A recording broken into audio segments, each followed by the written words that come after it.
as the first son that they had together. Nana was married to Mindel, who was the goddess of fertility.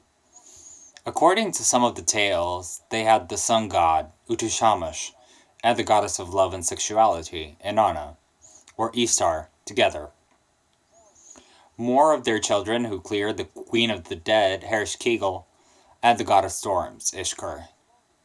Although the family tree of gods and goddesses was rather flexible in these early civilizations, it is interesting to know that this one depicts the moon as giving birth to the sun. Historians suggest that this would make sense in a relatively nomadic hunter-gatherer society.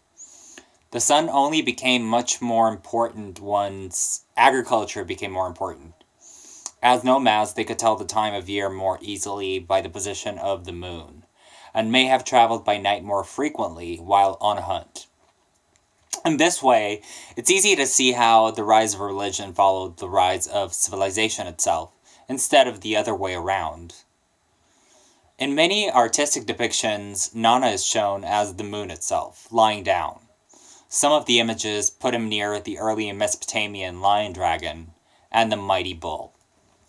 When he was depicted as a man, he was usually a quite old one, with a long beard and a moon shining over his head.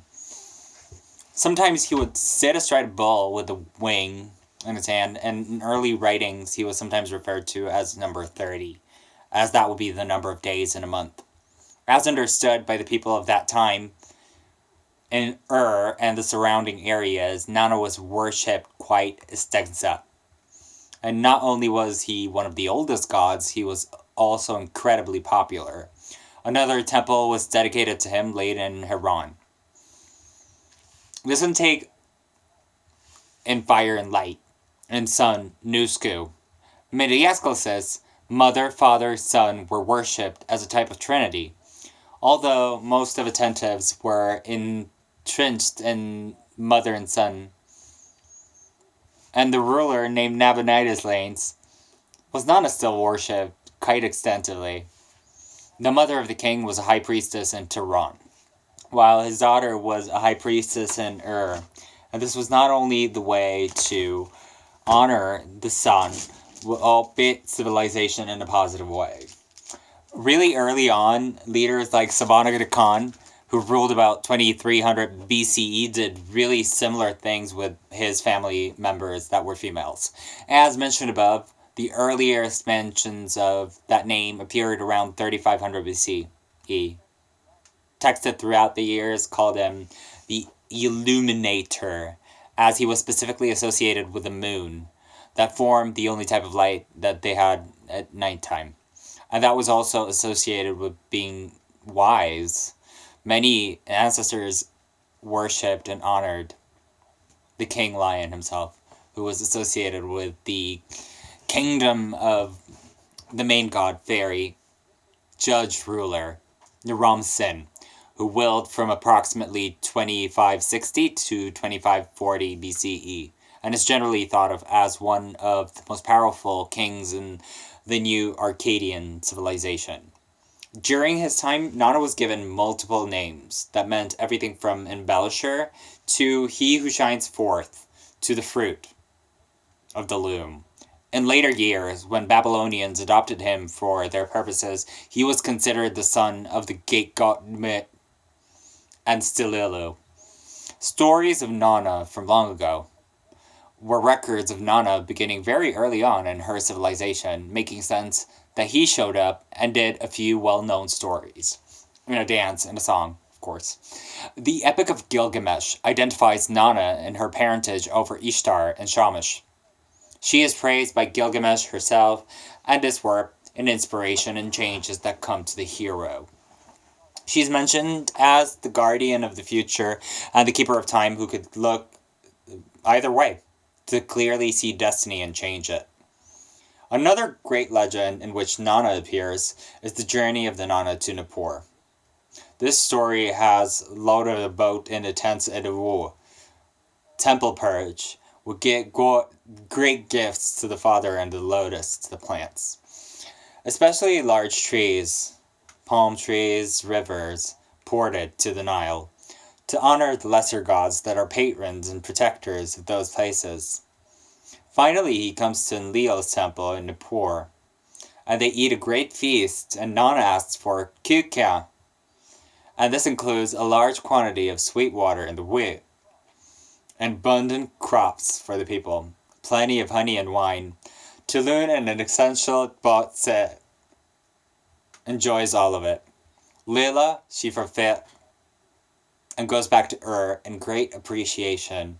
Although this can be simply a story of the gods, it's also indicates that the moon is associated with abundance and fertility. Because in Leel, the highest god was so generous through this Getura, Dereset found the incense and took advantage of all these things.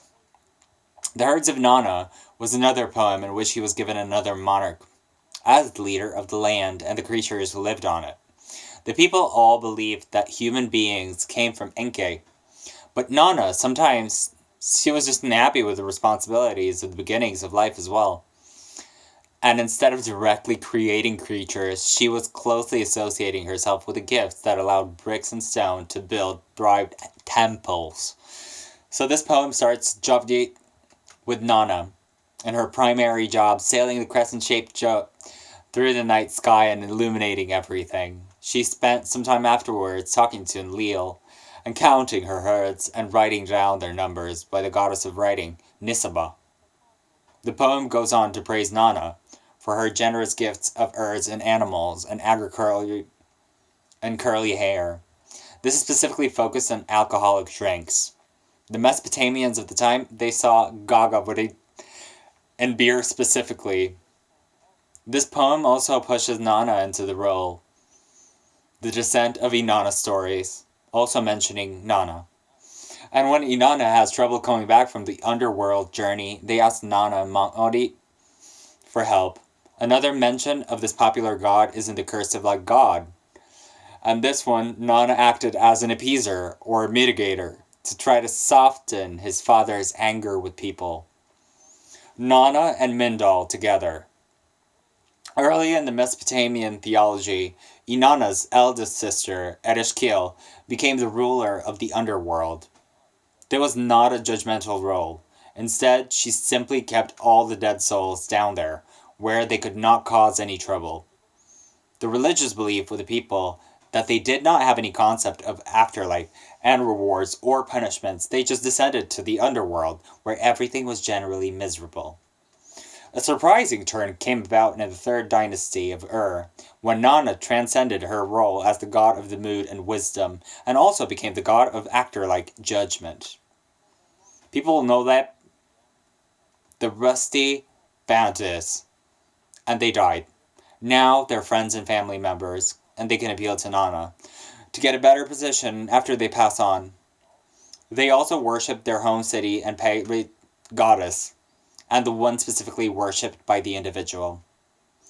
If they're successful, the deceased can enjoy drinking beer, eating bread, and generally feeling much more comfortable in the underworld.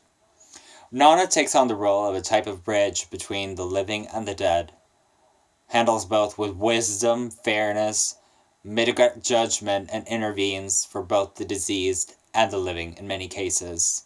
This is not adopted as a general belief everywhere at the time. For example, people in Sumer, they are stuck with the idea of indulgery, afterlife, no matter what. So some of the responsibilities for judgment of the deceased also feels a little bit Tinningal. An artwork created around those times sometimes depicts semi-precious stone eyes of Ningal. These are the type of mornings, or pranas, that this god is watching people to judge their activities and decide what type of afterlife they will have. So one of the most unique and special parables of eyes is presented to the ruler named Nabonidus. He's not unusual for the Mesopotamian people to carve eyes in stone. This is a specific dedicated to Ningal and associated with the afterlife. Actors are used as debates or talismans to protect the wearer or carriers from bad luck and judgment. Way back at the beginning of times in Mesopotamian civilization, people accepted 7 different gods and goddesses as primary pantheons they worshipped. This included Anu, Enki, and Enlil. Min herself, Nana, Shamash, and Inanna.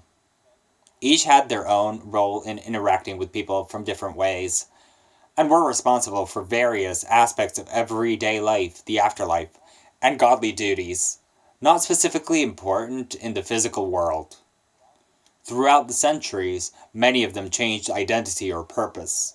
However, Nana escaped basically the same as the god of the moon, what that taught moon and wisdom. This was the stated power and readily adopted by Assyrians, monkeys, and Laboons. Around 600 BCE, in fact, evidence of his worship and belief stretches over 3500 BCE until around 300 BCE, which is an amazingly long time for any diverse group of people to believe in the same God in the same way.